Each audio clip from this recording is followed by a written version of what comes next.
This is Eugene. This is, what do you say, 09 328? And he has a noise. Start it up again, will you? I think Eugene has a rod knock.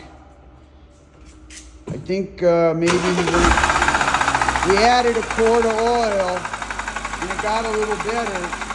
So I told him to check the oil level on the instrument cluster. And it still hasn't registered yet. My guess is you're really low on oil though, because it's gotten better. It's not as noisy.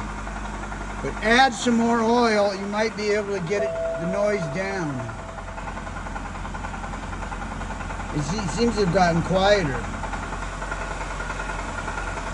Anyway, the bottom line is older cars eat oil when it's hot outside, so you should be checking your oil frequently and at least getting an oil change every 5,000 to 7,000 miles, even on a BMW.